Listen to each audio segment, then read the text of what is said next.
Slezsko-Moravskočeském. Brambory, kobzole, krumpole, kartofle, šupoky, zemáky, erteple, ty jsou nejslavnější nebo nejpopulárnější byly erteple kdysi, nebo kobzole, jo, že tak. A ten název pochází, nebo německy se tomu říká Erdäpfel, čili zemné jablko, zemské jablko, čili něco, co vyrůstá ze země. A z té německé formulace taky pochází polský překlad nebo polský název žemňaky. Ale pozor, že to nemáš žemňaky, co i-a-k, žemňaky, ale žemňaky. Něco, co vyrůstá ze země. Jo? Že, tam to je ten Erdäpfel, žemské jabko, to, co ročně zežene.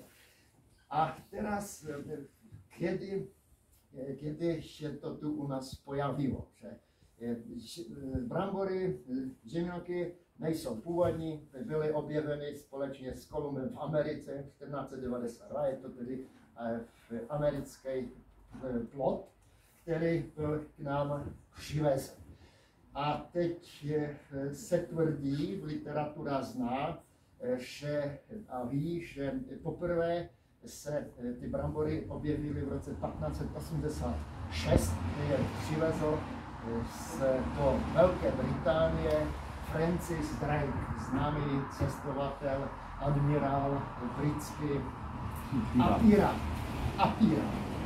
A teď pozor, přesně to je to nejdůležitější, že on ty brambory někde ukradl na moři, že on byl britský admirál a tam vykonával nějaké potřeby pro britského krále, ale občas si něco ukradl, když někde v Tichém oceánu, kde nebyla civilizace, když objevil na oceánu španělskou loď, tak ji vykradl, potopil a nic se nestalo. O tom se v Evropě nikdo nedozvěděl, co.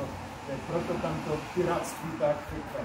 A při jednom takovém nápadu na lupu přivezl i ty brambory. On to ukradl těm Španělům někde u břehu Peru a teď to dovezl na ty britské ostrovy a nikdo nevěděl, co to je. Co s tím se má dělat, k čemu to slouží. Navíc to bylo na britských ostrovech, které byly v izolaci, jo, za mořem, nebylo to na kontinentální Evropě a proto, kdyby to dovezl někde do Španělska nebo do Belgie, tak bychom to měli tady hned na druhý den. By to bylo i vesnice. Protože to všechno byla rakouská nebo habsburská území. Ale Británie byla za mořem, v izolaci, takže zemáky sice už byly v Evropě, ale 100 let nikdo nevěděl, co s tím má dělat. Někteří tedy to posázeli jako ozdobné květy, jiní to pokoušeli nějak konzumovat, ale to se končilo tragicky, protože se jedly ty plody a ty jsou jakby, že oni můžou způsobit otravu, když si ty zelenky z těch bramor, takže nebyly příliš populární. Jenom některé kláštery si tam ty brambory pěstovaly, zázdní kláštera jako ozdobné květy, nebo taky jako nějaké specialitky, když už na to přišli, že ten kořen se dá sníst. A taky v roce 1631 se poprvé brambory objeví v Čechách právě u Františkánů, kteří přišli do Prahy ze země Hibernia a založili si klášter u Hibernu v Praze. Kdo si řekne, co to je Hibernia, která to je země?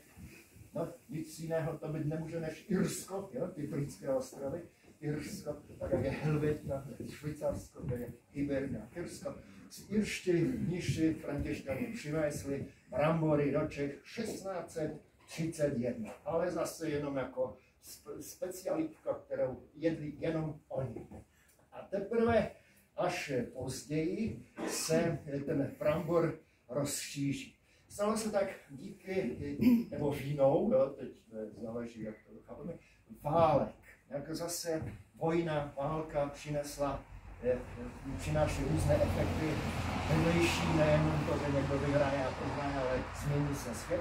A právě slezské války, které probíhaly v letech 1740 a 42 a 1745, způsobily propagaci těchto brambor.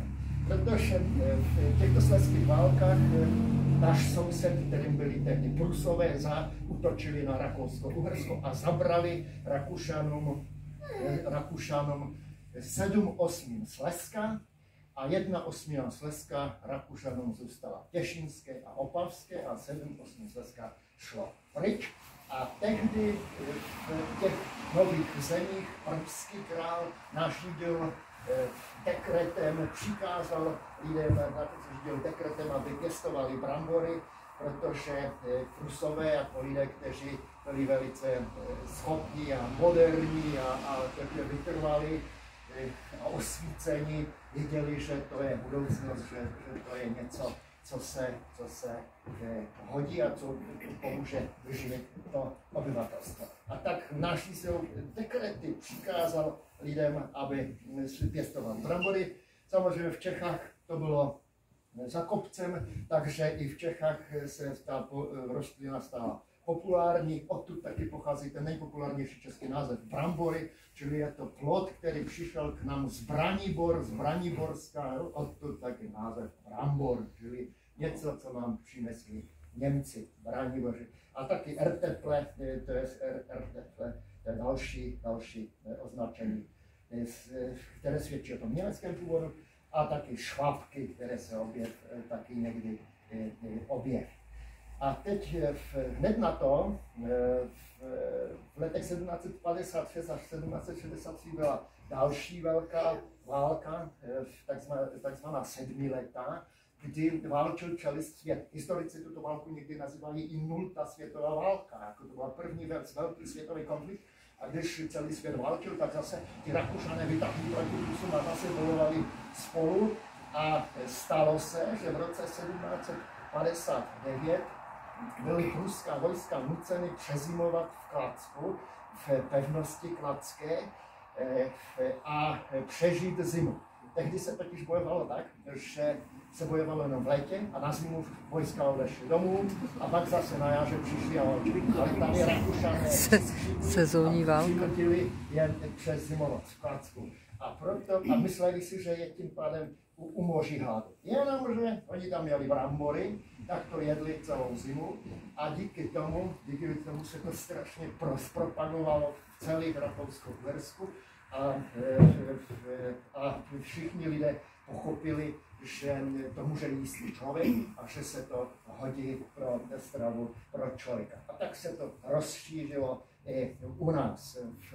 Říká se, že už před tímto konfliktem v roce 1735 poprvé se kníže Těšínský měl ve své zahradě brambory, že je tam pěstoval nějaký kajzer, jeho sluha. Tuto informaci přinesl Bírman ve své historii Těšínska. Nikdo nikdy neuvěřil, ale dá se tomu věřit, že to tak mohlo být. V roce 1759 to bylo právě po tom oblehání v Kladsku. Brněnský časopis vydal instrukci, jak je třeba pěstovat brambory a jak jsou užitečné a co se s nich všechno dá udělat. Tehdy navrhovali, aby se ty brambory jedly na sladko, no, že tehdy to jedli na sladko, že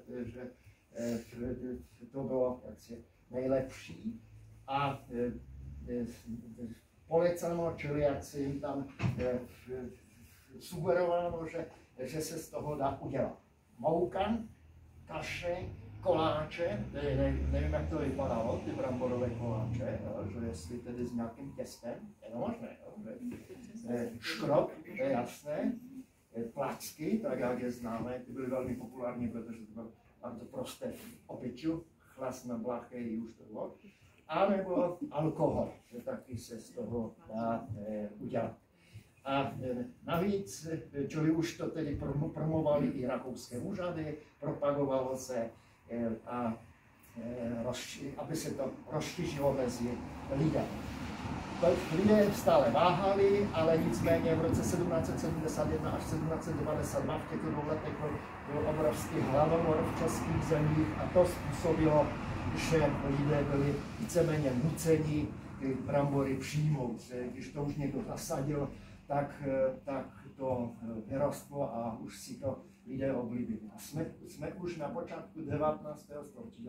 V 19. věku dopěro to tu jakby po raz pierwszy kdo si mohl zakopat do zimě, čili to nie tak dávno, to nemá ani 10 generací, čili poměrně, powiedzmy, novinka. I teraz już zmierzamy ku końcowi tej naszej opowieści, a chcę jeszcze tu zwrócić uwagę, że w 1771 roku wydały austriackie władze patent o uprawie ziemniaków, czyli takové nařízení vládní o tom, jak se mají pěstovat brambory. Je to velice zajímavé, kdyby dneska někdo něco podobného vydal, že jak by to vypadalo, asi by ho vysmáli všichni, no, ale tehdy to byla věc státních zájmů, aby ti lidé byli zdraví. Když se rozšířil brambor ve světě, tak už tady nikdy nepřišel mor.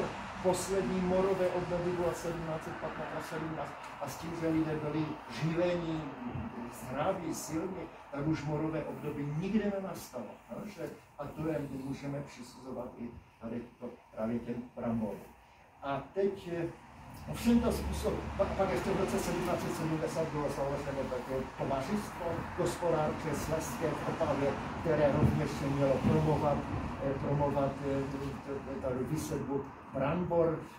V tomto tovařiстве Gesellschaft, čili společnosti, byl členem i majitel Netku Gočalkovský, takže já si jistě, že už za jeho doby, to jsme na konci 18. století, že už toto asi někdo zasadil, že to by se dalo takto odhadnout. A tam byl ještě Láriš, jo, tehdy propagoval Lárišové ještě sedbu brambor, za 50 let už ne, už budou kutat uhlí a už nebudou brambory tady, že no.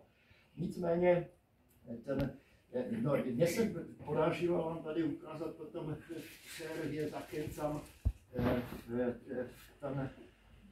jak to vypadalo, ta promoce. Jo? Že kalendář šlonský z roku 1759.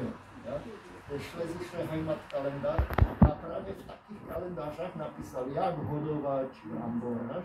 Teraz to ten Gočalkovský vžil, a to samozřejmě napsáno německy a ne všichni tomu rozuměli. Takže ne všichni to dokázali tehdy přečíst. Školu v Nitku teprve založili za 40 let. Takže on to vzal někde do hospody pod lipu, vzal ty gazdy a teď jim tady to přečítal a říkal, co je novinka ve světě. A já vám to pak ukážu, kdo má zájem, se může podívat na kalendář členský z roku 1759. Je zajímavé, že ty kalendáře jsou velmi populární do dnešního dne. Tady jich máme celou řadu, Vyšlenský, Ústroňský, Skočovský, Jelský, evangelický, šlonský, češinský, tak není se čemu divit, když to má takovou dlouhou tradici. Takže něčím takovým vždycky tady jim napsali, že kdy je třeba sadit ty brambory, tady je ten kalendář, tady byly poznámky, si dělali, kdy co udělali, aby věděli, kdy to zase tady dokonce na jedné stránce ty poznámky jsou. A potom je tady druhá věc, že vždycky, když se slunce vzejde, kdy zajde, aby věděli, v kolik hodin, aby věděli, jak ten čas je dlouhý. A pokud u někoho pracovali, aby věděli, za kolik hodin je má zaplatit, že tady neměli hodinky tehdy, takže oni vždycky v první ranní paprsky se objevili na nebi, tak se podívali do kalendáře, dneska je třeba 4. apríl, jo, že tak slunce vychází, jde 5:59, tak viděli, kolik je hodin právě na základě tady tohoto kalendáře. A takovýmto způsobem tehdy vláda šířila osvětu.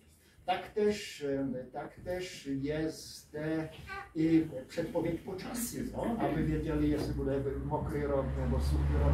A je strašně zajímavé, že tu předpověď počasí tady nedělá meteorolog, ale astrolog podle hvězd. No?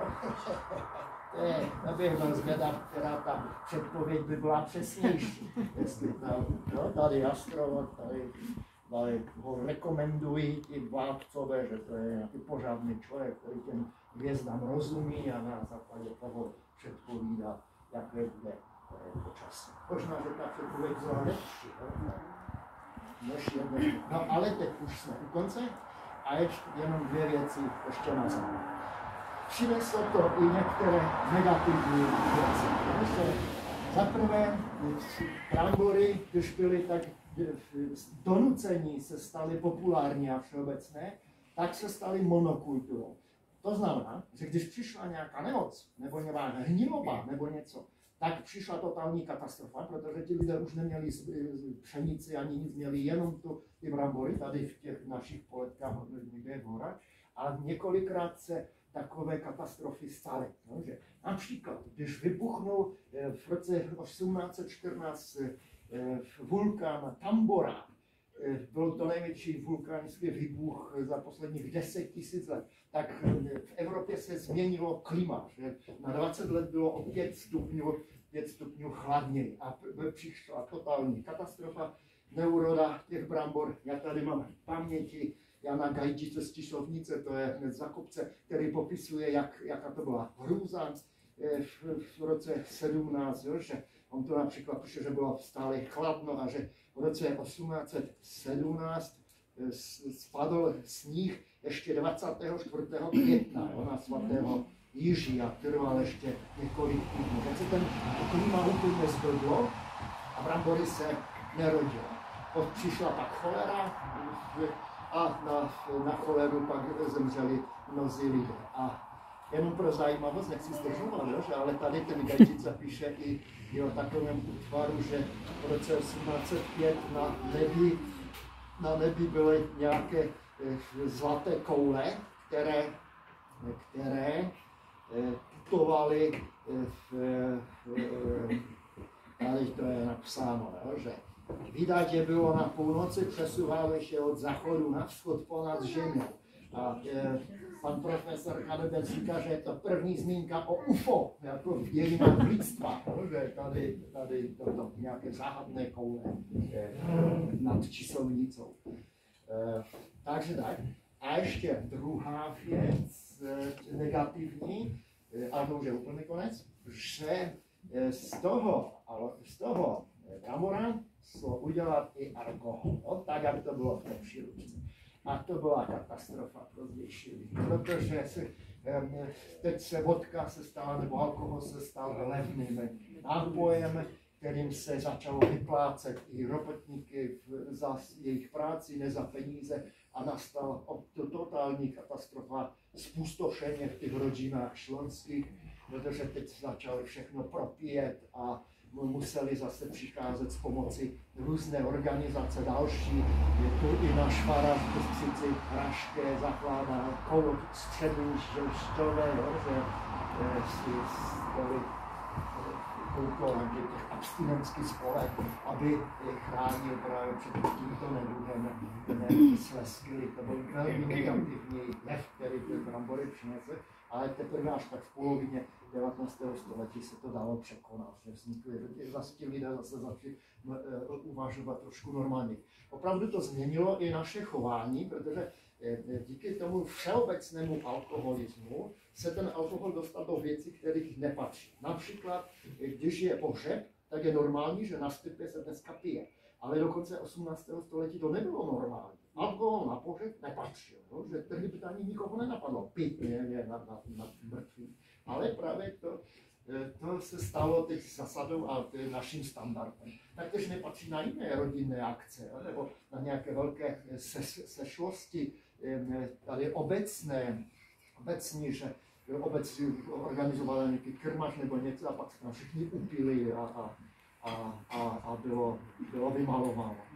To jsem zažil i z autopsie, když jsem byl na rumunské Bukovině, v obci Soloněc, kde ty zvyky také fungují do dnešního dne, že ráno se celá obec, když tam byl místní krmač, sešla v katolickém kostele, do 11. se modlila, pak se přesunula 20 metrů do kulturního domu, tam se začalo pít. všichni, i 10leté děti, všichni byli. Ve 12 už všichni leželi na louce na polce. A teď se toho zpamatovávali. To jsme tam chtěli snímat, takže to byla taková veselá historka, protože jsme ten den měli jet pryč a jsem se probudil až za 2 dny někde. Měli vrtulník a teď si říkám do prdele, tak jak se ze Sovoňca dostanu domů, no, že zajezdit odjel. Tak jsem se ještě přesunul do Střičany a teď to bylo asi 20 km. A teď se dívám a tam vidím jednoho z toho účastníka té naší vypravy. Říkám si, padáte, pak nejsem tady sám. A říkám, tak co, vy jste už odjeli? A on říká, ne, ten šofér je štěstí. Takže jsem měl štěstí. No. Čili tak nějak to vypadalo, že to nezřízené alkoholismus a zase se to muselo kulturním způsobem jak si tady narovnalo.